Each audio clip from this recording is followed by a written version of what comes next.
In the last video, we talked about the standard form of a traditional symphony. In this video, we're going to break from tradition and look at non-standard forms of the symphony. And in order to do that, let's start off with our standard four-movement symphony. If you remember back to the last video, standard four movements is 1, an Allegro in sonata form. 2 typically is going to be the Adagio movement. 3 will be a Scherzo or minuet. And 4 is the finale rondo. Well, if we take that four movement structure and just kind of move things around, we get something kind of like Tchaikovsky's Sixth Symphony. Tchaikovsky's Sixth Symphony is still in four movements. Number 1 is your standard sonata form, but with an added adagio at the beginning. Second movement, Allegro con grazia, is a waltz, something a little bit new. This functions kind of like first scherzo because number 3 is actually a scherzo. So we have 2 dance-like movements in the middle, followed by movement 4, which is our adagio. So Tchaikovsky subverts expectations by putting the adagio at the end. By doing this, he creates a really powerful statement.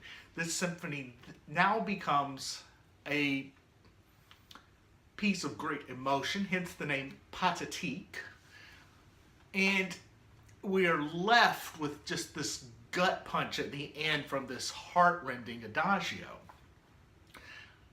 We can move some of the other movements around, but by ending with the adagio, we have broken with our traditional four-movement form. We still have 4 movements, but they're just not where we expect them.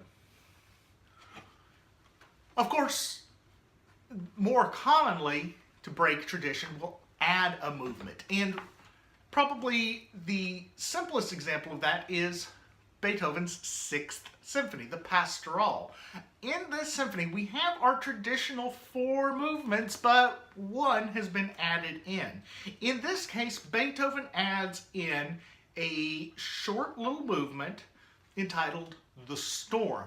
Here, he depicts the thunderstorm rolling in, and this really just acts as a prelude to the 4th movement.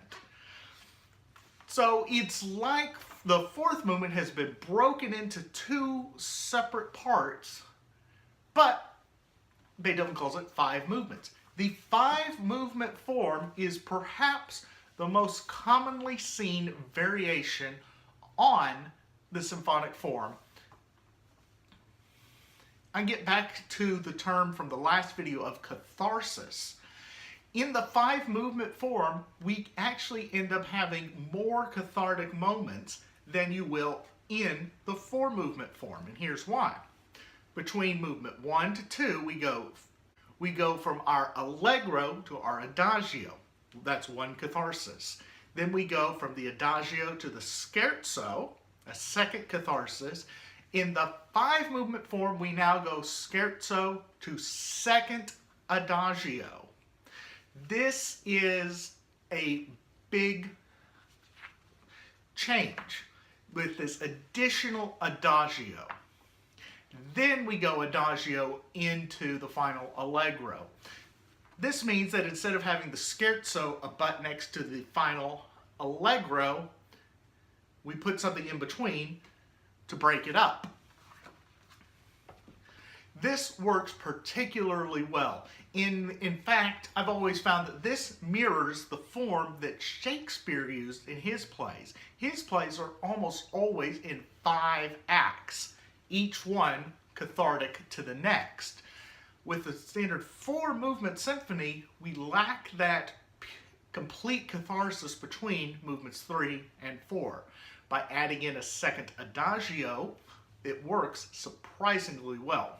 This is a form that Mahler used quite a bit.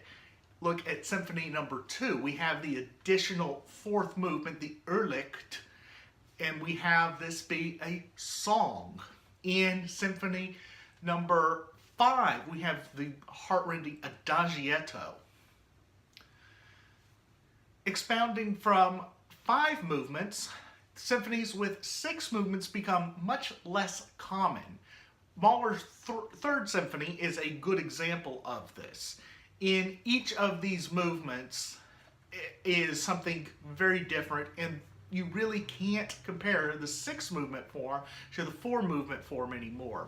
In fact, Mahler's Third Symphony can be broken down into part 1, which is movement 1, and then the rest of it. So it's a tone poem, basically, and then a 5-movement symphony. Symphonies of more than 6 movements become uncommon, though there are examples. Something like Messiaen's Turanga Lila Symphony has 10 movements. Berlioz's Romeo and Juliet has 11. If we go under 4, 3 movements is more common. You have your opening Allegro, followed by your Adagio, followed by a finale Allegro. This is a nice balance, and we get the catharsis between each movement. We just leave out the Scherzo. A 2-movement symphony, however, is really uncommon. And the best example of this I can give is something like Mahler's 8th Symphony. Mahler's 8th Symphony is subtitled The Symphony of 1,000, and it is a interesting piece to look at from the point of view of structure. The first movement is essentially a giant sonata allegro form. But within that giant sonata allegro form, we have nearly the whole workings of a complete symphony, including a gigantic double fugue. The second movement is even bigger. The second movement is one of the longest symphonic movements in the entire literature, clocking in at about 50 minutes. That movement itself is an entire cantata. So we have this first movement, which could, by another composer, be called an entire symphony. And then the second movement is an entire cantata. And he puts those together, and lo and behold, it's one giant symphony. And when I say giant, I mean giant. Requiring about 450 people in the orchestra and 3 choirs, and clocking in about 70-75 minutes long. At the extreme, we have the 1-movement symphony. This is surprisingly more common, a symphonic work in 1 movement. Sibelius was one of the first composers to really explore this, particularly in his 7th Symphony. And it's become my personal go-to for a symphony. Instead of breaking up a work into different sections that can then themselves be presented as an entire work, the whole symphony becomes one cohesive work from start to finish. And the whole thing is developing on ideas that are presented throughout the work. In this, I liken the 1-movement symphony to a novel.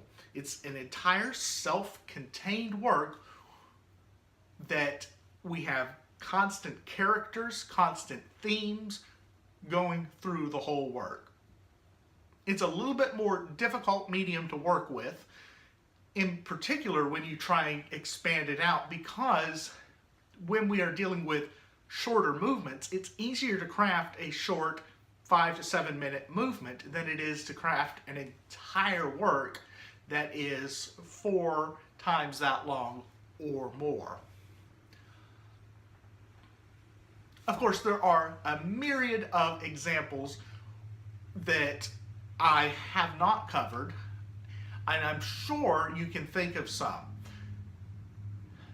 Something like Berlioz's Symphonie Fantastique, where we have the march put in there, we have a dance scene, we have a countryside scene.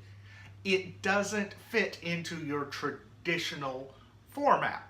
And it's a very early deviation from the standard classical symphony. But I'd like to know what other symphonic forms you know of.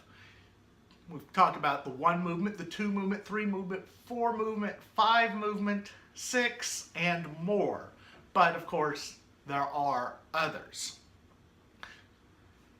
Let me know what symphonic forms you like down in the comments section, and as always, keep working on your symphony.